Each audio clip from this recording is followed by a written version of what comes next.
There are only two things that I'm constantly changing my mind about. What the best way to play a C major chord is, and if guys with metal detectors are super cool or super weird. Today we're going to talk about C major, all right? Now, everybody learns a C major chord the same way to begin with. It looks like this, right? You're probably already bored with it. 3A, 2D, open G, 1B, open E. Tried and true, all right? What's the best way to play it, though?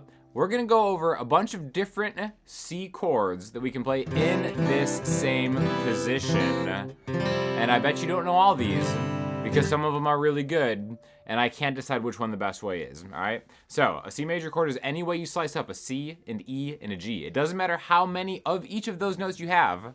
As long as it fulfills those three notes, you have a C major chord, all right?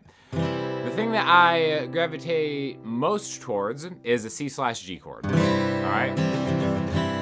Putting a G in the bass. So now your ring finger is the third fret of the E string and your pinky is the third fret of the A string. Everything else is the same, all right?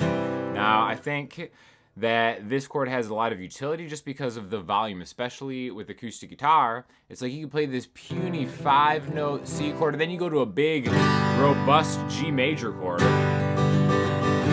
It's like getting that sweet score at that metal detector at the beach, am I right? Finding that big, robust G major chord. Maybe you found some tin caps from the 1930s or something. And then you go down, and you lose some volume. But when you get the C/G chord, you get that extra volume boost, you get that G in the bass. And it just sounds great, especially on a Martin D18. The other nice thing about this is you can slide it 2 frets higher, and then you have like a D major replacement chord in the key of G. It's kind of how I see it, right? So G, C, D. I think sounds a little more robust than G, C, D. It just shows you have some class. Shows you know what you're doing, right? So that's the first one, C/G. All right, now what you can do from here is actually utilize some stuff on the D string, okay? So first we're gonna lift your middle finger up. So I've got 3, 3, open, open, 1, open. Okay, now there's a little bit of semantics involved here. What we've done is we've taken that E on the D string and changed it to a D, okay? So we took the third note in the chord and changed it to the second note in the chord. You might be like, well, I've heard about this method. We've suspended the third of that chord too. That's a C sus2. Sure, we could do that. But here's the tricky part. Here's where the metal detector guy gets super weird. We still have this high E on top, so there's still an E in the chord. So, if you're of the mind that metal detector guys are super weird, you would call this a C major, add 2, add 9, something like that. If you're just one of those guys that thinks metal detector guys are cool, you can call this a C sus2. Or even just regular C in the bass. Now, the opposite of that, I don't know if it's the opposite, but the other suspended version is a C sus4, which is 3A, 3D, open G, 1B, open E. And again, you know, same difference. If we have that E in there, technically it's not suspended because that third is still represented. We could call it a C major. I've seen people call this like an add 4, add 11. You know, again, same. This is going back to calling a metal detector guy weird. If you're calling a metal detector guy weird, maybe look in the mirror. You know, let people have a good time. Let them enjoy what they want to do. I'm calling this a C sus4 and a C sus2 and a C major. Really great way to kind of dance around a C chord if you're in a progression where you're hanging on C a lot. C.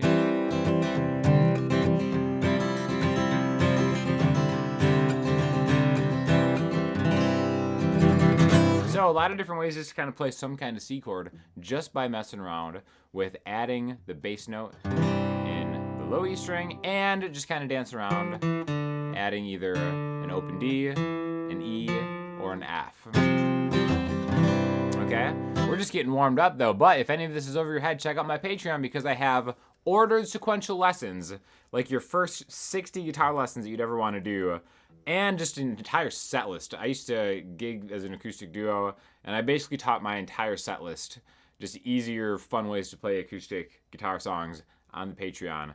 It's super reasonably priced. You can quit whenever you want. Just do it for a month and learn as much as you can and get out of there. Check out the Patreon.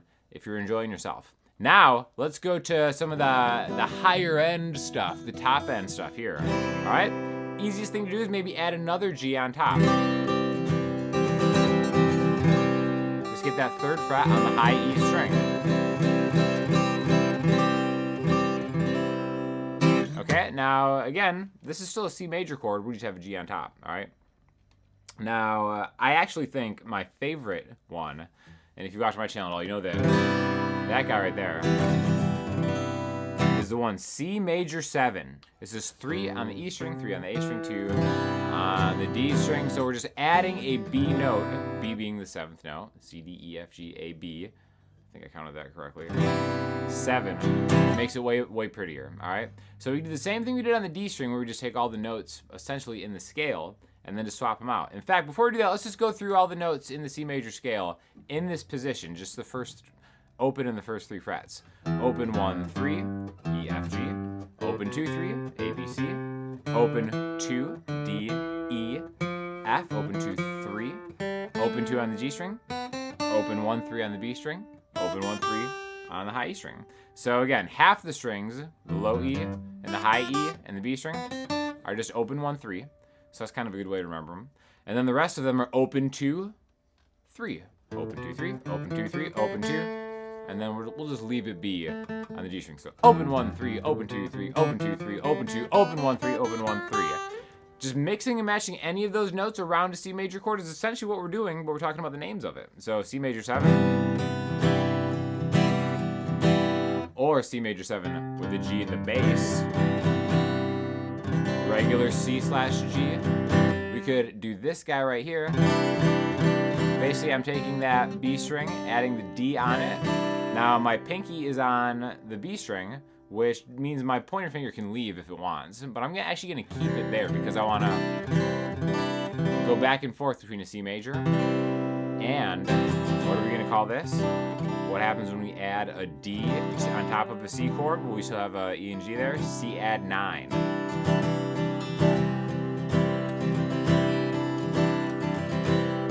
Go to the top string.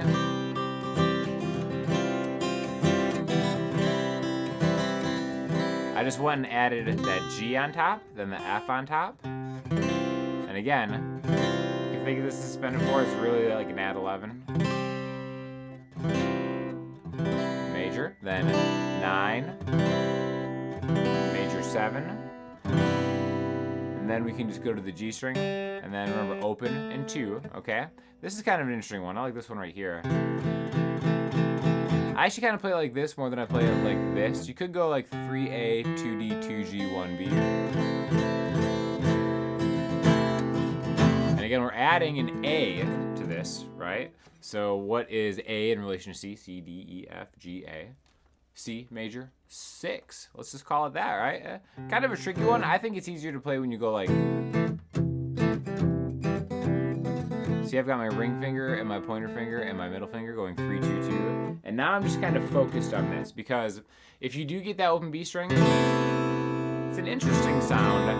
I don't find a lot of use for that in the context of a song, but this one right here going back and forth. Because if we look at the notes, we have a C, an E, and an A. That's actually an inversion of an A minor, right? So again, contextually, we can call these different things if we want, but again, it's just semantics. If it sounds good, it is good. Keep it going. But those are the cool things you can do on that G string. And then again, that brings us back to D. Suspended 4, suspended 2, back to C. Now we can kind of keep going and maybe do like a 2 on the A string. At this point, once you lose the lower C bass note, I feel like we're not playing in C's territory anymore, right? As sad as that is. But I digress. We could still kind of add that B note in there or that A note. I think the main kind of takeaway from this lesson is just dancing around any of these chords and then just kind of mixing and matching different notes that you know are in this scale, because the scale is pretty easy to do once you kind of get your fingers under it. And then you kind of have just a lot more options. And the nice thing about learning all the notes in relation to this specific chord is any of the other chords in the key of C, you can do the exact same kind of thing too, right? Which is another great reason to check out the Patreon, because I go through a lot of music theory as far as like chord naming, all the notes in different keys, all that kind of stuff. So if you are a Patreon member, thank you very much. If you're not, check it out. But if you are, you already know that the chords in the key of C are C major, D minor, E minor, F major, G major, A minor, B half diminished, and back to C. And for any of those chords, we can do the exact same thing. Let's take the A minor, for example, right? There's A minor, open A, 2D, 2G, 1B. We could add that high G on there, A minor 7. We could add an F, add a D, C, B,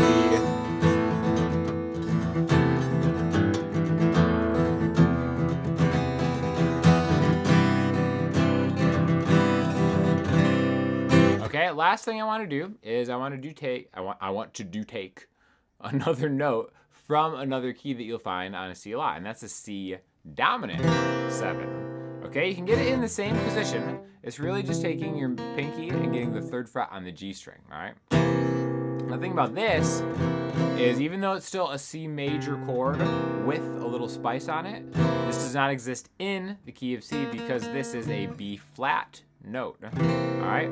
This is used primarily in the key of F to get back to home, right? C, C, C, C, C, C, F. It points us in a certain direction, but it's silly to talk about major 7, even though that's all I ever want to talk about, without talking a little bit about dominant 7, right? And then maybe we could even take that. That's actually like a really cool thing that you could do, is maybe start taking descending lines through there. Like for instance, if we have like a C major 7 to a C 7 to a C 6, basically what we've done there is we took